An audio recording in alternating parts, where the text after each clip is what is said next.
최고! I made the award-winning Super Mario Bros. Movie game and then disappeared.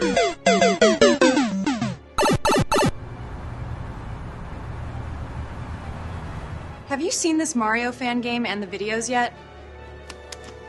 We're gonna make sure this guy never makes another video again.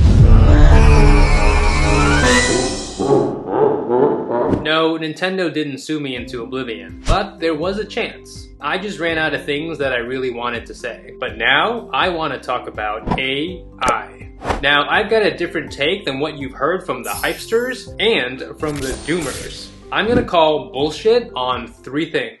But first, let me start off with this. All these people that are saying superintelligence is around the corner, or it's over for job X, or we need to slow down because AI can lead to the end of civilization, these people, they're retarded. Damn! Some more retarded than others, and you can decide which is which. Now, let's go to bullshit thing number 1. Software engineering is dead. I've been writing software for over 20 years now. I've worked with countless languages and all the major platform shifts during this time, from Web 1.0 to Flash to Web 2.0 to the cloud and mobile. And within each one, there's different languages, constraints, patterns, and quirks that change how the job is done. AI is just another one of these changes, except it makes a change to the most visible output from an engineer, the code.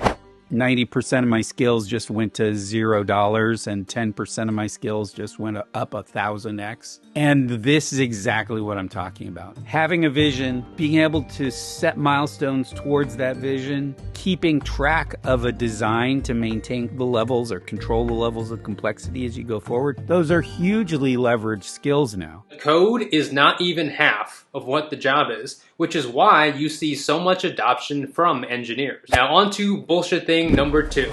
Don't learn to code. Over the last year, a bunch of people have advised others not to learn to code on the grounds that AI will automate it. I think we'll look back on this as some of the worst career advice ever given.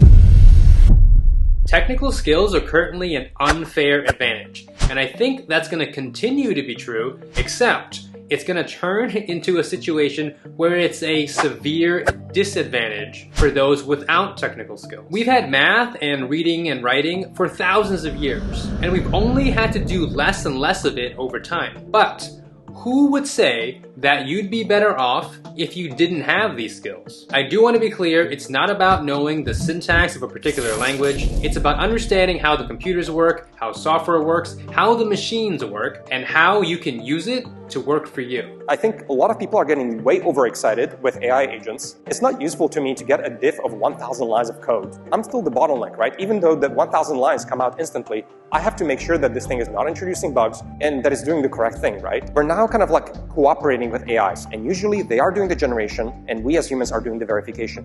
It is in our interest to make this loop go as fast as possible, so we're getting a lot of work done. Coding agents combined with a competent operator will enable people to do bigger things. And finally, bullshit thing number 3. Agents will replace every job. I find this to be the most brain-dead idea people have, but they are in good company.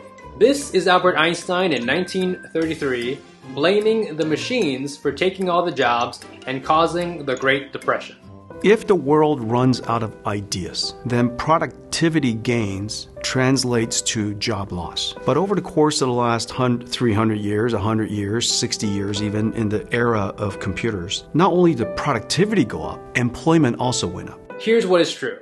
Agents will start to do more and more of the work that was previously impossible for computers to do. But not all of them, and not faster than we can dream up new problems that need solutions. This is the decade of agents. For the next decade, we'll be looking at the work that needs to be done and figuring out how to map it to agentic workflows. I haven't felt this infinite expanse of possibility since I discovered the rest of the internet outside of AOL's walled garden back in the 90s. I've built several things with AI in the less than 3 years since ChatGPT landed. Some just didn't work, and some are being used in real businesses doing things that were just never possible before.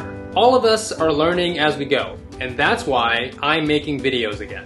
To share what I learned in my AI journey and how we can use this technology in our work our lives, and our art to do bigger and better things. And if I'm being totally honest, there's secondary reasons. One of which you can learn about in this video over here, where I talk about the global ramifications of AI. It matters because we all live in the physical and ever more globally connected world.